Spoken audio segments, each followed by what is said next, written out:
My name is Michael Malcolm Thompson. I'm from Northern California, and I served in the United States Navy. I always knew I wanted to serve in the military. Both my grandfathers were in World War II. We were down at Camp Lejeune running a training op on a river assault boat, and we lost control. So imagine a giant jet ski that's 30 feet long and weighs 20,000 pounds.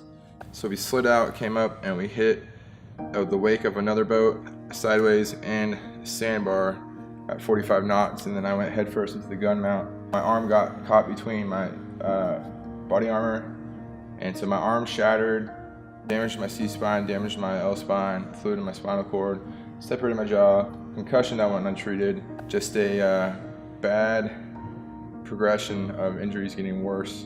If you took an x-ray, you could just see all the fractures, but it's held together by metal. But being mid-20s and dumb, you don't really think about longevity of health. And so, deployed to Iraq, we were running missions, we had a pretty high op tempo, and then it got to the point where I just couldn't sleep. My neck and jaw and back hurt so bad.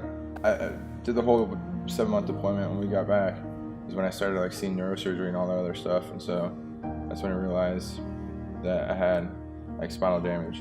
I think the hardest thing was the transition of my physical capability. I know I'm very fortunate. I still, have function of all my limbs. I still have all my limbs. But I went from a top Division I athlete to having trouble at times tying a tie. I found Sentinels of Freedom. I read through it. I actually emailed them asking why they wanted to know all this information. Because I worked as a graduate assistant in education accessibility at ODU, so accommodations office. And Sentinels was asking all these questions. A lot of red flags went off. And I was like, why do you want to know all this about me? And I believe it was Carol and Mr. Conklin was CC'd on it, and Sam explained why. And that's how I found Sentinels. I've, put people in touch with other people to help them get in somewhere or this and that. And that's essentially what Sentinels is. And what they have done is they've helped me network. It comes down to people. To this day, everything, the more tech we get, the more people kind of transition away from face-to-face human interaction, but at the end of the day, it's all about people.